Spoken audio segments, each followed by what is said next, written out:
Hey, what's up, soldiers? Chris here, CaribbeanPod.com. Curry corn. There's been a lot of requests for curry corn. I found some in, well, it's in the fridge. I found it in the fridge, but I found some on sale at the grocery store a few days ago. But anyways, let's go outside. We're cooking outside today. We're making use of the garden. We're making use of the summertime. Lovely vegan, vegetarian dish. So curry corn, vibes it up, man. And we're cooking outside today. Nice summer day, summer evening, and all I'm doing is, this is sweet corn. I want you guys to keep that in mind throughout the entire recipe. And I'm doing things a little bit differently. I'm sort of charring them over that open flame to bring out some of the sweetness.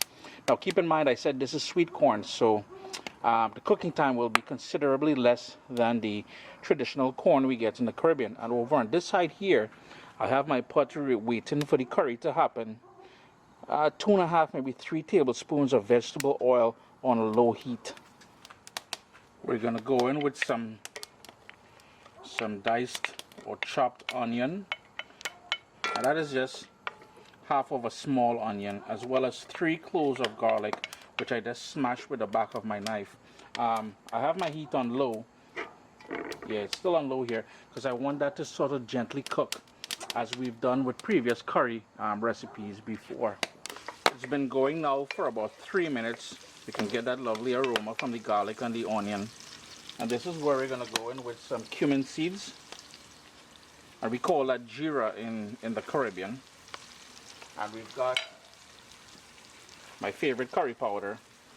All the ingredients I use here today, remember the heat is on low. All the ingredients I use today will be mentioned down in the description of the video, and I'll also post a recipe on CaribbeanPod.com. Now I have this still on a low heat because I want to cook the rawness out of the curry powder, so at the end we don't get that sort of nasty taste that a bad curry has usually when somebody doesn't know what they're doing. Now here I have the corn, which I do things a little bit differently. I char them a bit over in that open flame to really bring out the sweetness and to add a smoky element to the finished curry corn. Now that is totally optional. It's up to you if you want to do it or not. But it does add a nice flavor to things though. There's a bee. Where does bee come from, boy? As the curry cooks out that rawness there, what I went ahead and I did, I cut the corn, the sort of charred corn, into about 1-inch size pieces, and as you can see, it's all sitting there ready to go. What I will do now is, while I have some time, I'm going to go scavenger hunting in my garden for some ingredients to add to this curry corn. We'll be using quite a bit of stuff from the garden today. Garden coming in nicely. So I've got some parsley here, so we're going to add that herbal element with some parsley, some fresh thyme, and I've got a little bit of oregano. The oregano part is totally optional. But if we go to the back here, I've got some cherry tomatoes coming in. Yes, I'll be putting some tomatoes. Some little ones there, some more inside. But you gotta just love these guys here. I'm putting tomatoes in my curry because I like the sort of acidity it brings to things. And don't mind that messy garage there. But if we go over here in the garden, we're gonna kick things up with some scotch bonnet pepper. And these are all trees here, scotch bonnet trees, all along here. If you're following me on Instagram, you would have seen the live video I did. All of them back down there, there's more stuff I got going on. But here, we're going to grab one of these scotch bonnet peppers here. They're the green ones, but they're going to add a nice flavor to it with a sort of a gentle kick as well. Next up, I'm going to go in with some scallions, and that is 2 scallions that I chopped up there. I've got about 4 sprigs of thyme fresh out of the garden there, as you saw. I've got the cherry tomatoes already chopped up and waiting. The other thing I'm going to go in with is I'm going to chop up some of this scotch bonnet pepper and add it to the mix as well. I really want this to give it that herbal element, the curry element, and a little bit of heat from this scotch bonnet pepper. So in goes some of that scotch bonnet pepper in there. It's cooking down nicely, low heat. We really want that to soften up. And I'm going to go in with some of that parsley from the garden there. Give that a stir.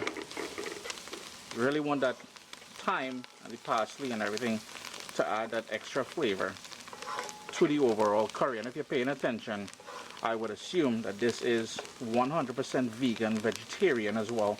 well, vegetarian and vegan. I don't think I went in with any sort of animal byproducts or anything like that. To help bring it all together, we're going to go in with some coconut milk. And of course, we need some salt in there. Just a little bit more. And the sweetness from that coconut milk added to the sweetness that we brought out by grilling the corn, as well as the natural sweetness of that sweet corn, combined with all those flavors, man, your belly is just going to be thanking you later on. You will notice now we've got bubbles happening there, so which means the curry has come up to a boil now, and this is where we're going to start adding the pieces of grilled corn to it. Now here's the thing, if you are using the traditional corn from the Caribbean, I would recommend not only going in with that coconut milk, but also some water, because you will have to cook it for a long time. I'm guessing anywhere from about 20 minutes to about 35 minutes. In this case here, all we're doing is cooking this down for about 10 minutes maximum.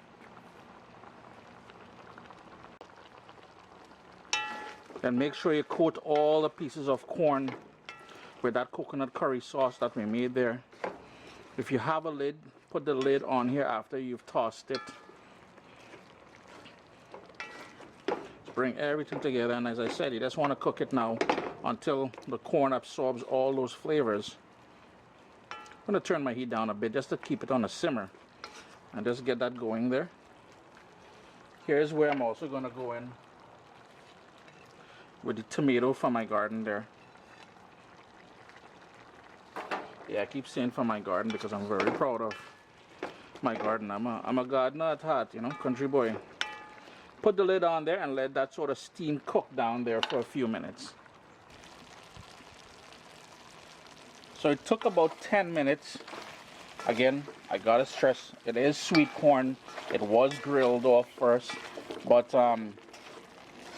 this is perfectly done now. Lovely vegan, vegetarian side dish, and a great way to put corn to use, you know. We go beyond the grilling or the boiling and thing, but what we're gonna do now is some more of that parsley from the garden. Chris here, CaribbeanPot.com. Don't forget to hit the thumbs up. Always a pleasure to have you guys here in the kitchen with me. Remember, if you'd like me to answer a question or something, please leave the comment below, and I try to get to comments within the first 24 hours of the video going live. Thanks for joining me in the backyard today, guys.